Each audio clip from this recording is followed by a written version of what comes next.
Karcj Kiraly, as probably all of you know and recognize.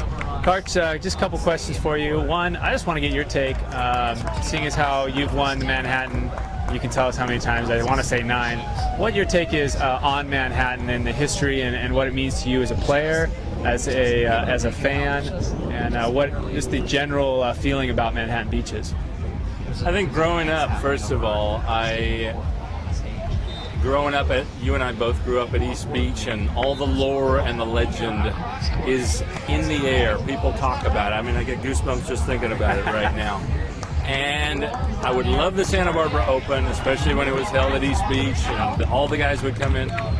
But then there was Manhattan, and it was this higher level still. And a lot of people would go, the old Manhattan was 128 teams, wide open entry. A lot of people would just enter so they could say, Von Hagen hit me in the face, or I dug him and we were winning 1-0. We actually had a lead before we lost 15-1. It was a lot of fun, and that was part of the lore of Manhattan, is anybody could enter. And it was very unique in sports that you could actually enter and play against the very best in the world. It's not like that anymore. But I wasn't like that. I didn't want to just enter to say I played. Didn't want to enter until I actually had a shot at winning some matches there. But the talk was always there. I mean, there was even a term, and it was even used at East Beach. If you took too long to warm up, of course, you and your partner might be holding court, and the challengers come on. Well, they need to kind of keep things moving, otherwise you're going to cool off. And so the term was, what is this Manhattan like? Manhattan is the one where you take the longest to warm up. You have to be in the most perfect, ready state to play. And so that was even part of the lingo back then. Nice. Well, how many times have you walked the pier and just checked out not only your own plaques, but obviously the great names like Von Hagen and Lang and Menges and Lee, and just kind of walked up and down in awe? I have done that probably 7 or 8 times. Wow. Walked the pier. And you're right, there are some athletes in every sport who don't have great interest in the history and how it got to be where it is at their particular time. And there are others who are greatly interested in that. And I'm one of those who just loves to know about how it started. The first game that was played in California was in 1930 in Santa Monica. I've even met one of the guys, Paul Johnson, who played that first game. They didn't have enough players to play 4-on-4 or 6-on-6, so they said, well, we got 4, maybe we should play. We'll cover a quarter of the court. And then they said, well, we did all that all right. Then it was half, and then it was the full court. First tournament was in the late 40s, and so I've always been a big fan of that and of appreciating those who came before. And if you want to know that, you come to Manhattan, because this is the only tournament where you have a permanent record of how this tournament has progressed, starting with the impressive run of the first 5 winners were all the same team, Mike O'Hara and Mike Wright.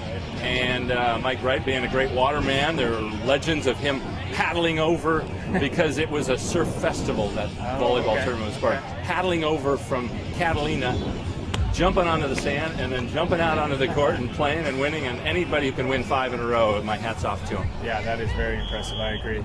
Hey, switching gears, I'd like you to talk a little bit about next week and what you've got cooking up in Santa Barbara. Well, the U.S. Open of beach volleyball is something that I'm really excited about, because it's a championship for everybody. Now, that doesn't mean actually AVP players are invited to play. I don't know if they'll be permitted to play, but basically we have men's, women's, mixed, different age groups, and eventually I see it as 35 and over, 40 and over, all the way up to 80 and over, and hopefully we'll be playing in those someday, many years down the road. And different ratings also. There's open and AA and on down to B and double B and novice, and so it's an opportunity for people to get together from all across the country. And eventually I hope that not only will it be a big tournament, but the same people will come back. If you've ever played at indoor nationals, it's a little like that. It's like a reunion. Everybody gets to see these familiar faces, reminisce, go out and have a few beers, have a great time, compete, and it's all on the same week or the same weekend in a fun spot to go. And what better spot to go to play it than East Beach in Santa Barbara? Absolutely. And is that potentially a spot where they're going to stick around? You're going to stick around for a couple of years, make it a permanent thing, or I hope to make it. I hope Nice. to make it a permanent. The first one was in Huntington Beach, Right. but that's more known as Surf City, USA. And if you had to name a volleyball city, USA, I'd call it either it has to be Santa Barbara and East Beach, or the legendary, the hallowed grounds that we're at here in Manhattan. But those two locations are really volleyball city, USA. Well, it sounds like a fantastic venture. Hopefully the AVP guys can play this year. I hope so, in too. the future, when I retire from the AVP, I want to be playing there, hopefully. So, Yeah, we were just talking about you're going to be busy, or we're going to be playing some fun exhibitions. Get guys like Dax out if he's interested, and Louie and some of the old school guys, and just have a great time and cheer the fact that there are regional qualifiers all around the country, and everybody's coming from everywhere to qualify and try to become a national champion. How many teams are you expecting? Probably we had about 130 last year. Hoping for about 250, but expecting around 200. We'll see. Sometimes there's a lot of last-minute entries. We'll see. That happens sometimes in a tournament, but it'll be so cool to be, as you and I got to do a few times, play in front of the bathhouse. That'll be the featured court, and in the deep sand of East Beach. There's nothing like it. You can dive after it. A little tougher. You and Phil had that great win a few weeks ago at West Beach, but you don't want to throw your body around too much on the sand playing defense there. There's about this much soft sand, and then it's like a rock underneath. It's like playing in a gym with a tiny bit of sand on it, and when you land, it hurts everything. So, well, cool. That's a fantastic idea. We hope you do rocks off on it. Thanks. VolleyballTribe, Karcj Kiraly.